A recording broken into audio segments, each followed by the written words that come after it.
KSRTC സ്ത്രീകളുടെ സൗജന്യ യാത്ര ആരംഭിച്ച ശേഷമുള്ള ഒരു സർവീസിലാണ് ഞാനിപ്പോൾ ഉള്ളത്. ഇത് തൃശ്ശൂരിൽ നിന്നും പാലക്കാട്ടേക്കുള്ള ടൗൺ ടു സർവീസാണ്. നമുക്കറിയാം സർക്കാരിന്റെ മുൻപ് വന്ന നിർദ്ദേശം പോലെ തന്നെ സീറോ ബാലൻസ് അടിച്ച ടിക്കറ്റ് എനിക്ക് തന്നിട്ടുണ്ട്.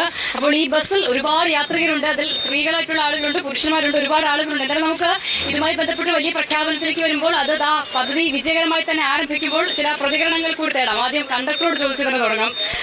സാർ, ഇപ്പോൾ അത്യാവശ്യം തിരക്കുണ്ട്, പക്ഷെ ഇതിൽ ഭൂരിഭാഗവും സ്ത്രീകളാണ്. അപ്പോൾ സൗജന്യ യാത്ര എന്ന് പറയുമ്പോൾ എല്ലാവർക്കും ആശങ്ക KSRTCയുടെ നഷ്ടം തന്നെയാണ്. എങ്ങനെയാണ് കാണുന്നത്? യാത്രയിൽ നമ്മൾ നോക്കുന്ന സമയത്തിൽ 60% മുകളിൽ ഇപ്പോൾ ഞാൻ ഈ പാലക്കാട് സർവീസിലൊക്കെ സ്ത്രീകൾ തന്നെ ഉണ്ടാവാറുള്ളത്. അപ്പോൾ അവർക്കെല്ലാം വളരെ നല്ല ഒരു ഉപകാരപ്പെടുന്ന രീതിയിലേക്കാണ് അത് വരുന്നത്. അപ്പോൾ ഇനി കൂടുതൽ യാത്രക്കാർ കൂടുന്നതാണ് എൻ്റെ. കാരണം ഇനിയിപ്പോൾ പ്രൈവറ്റ് ബസ്സുള്ളവരാണെങ്കിലും ഇനി യാത്ര ചെയ്യാൻ മറ്റ് രീതികൾ ഉപയോഗിക്കുന്നവരൊക്കെ ഇതിലേക്ക് വരാനുള്ള സാധ്യതയുണ്ട്. പുരുഷന്മാരുടെ എണ്ണം കൂടുതൽ അല്പം കൂടി ഗുണകരമാവും അല്ലേ? പുരുഷന്മാര് എൻ്റെ അടുത്ത് കഴിഞ്ഞ ദിവസം ആശങ്ക അവർ പറഞ്ഞു, ഞങ്ങൾക്ക് ഇനി ഇതിൽ സീറ്റ് കിട്ടും, ഞങ്ങൾ ഇനി വേറെ വണ്ടിയിലേക്ക് മാറേണ്ടി വരുമോ എന്നുള്ള രീതിയിലാണ് ഞാൻ സംസാരിച്ചത്. അവർക്കും ആശങ്കകൾ. അപ്പോൾ സ്ത്രീകളായിട്ടുള്ള ചില യാത്രക്കാർ കൂടിയുണ്ട് ബസ്സിൽ. ചേച്ചി, ടിക്കറ്റ് എടുത്തോ? കണ്ടക്ടർ വരുന്നതേ ഉള്ളല്ലേ? എന്തായാലും ടിക്കറ്റ് എടുക്കണ്ട, സൗജന്യമാണ്. അതെ. എങ്ങനെ, സന്തോഷമാണോ? സന്തോഷമായി. എങ്ങനെയാ പ്രതികരിക്കുന്നത്? എങ്ങനെയാ? നന്നായിട്ടുണ്ട്.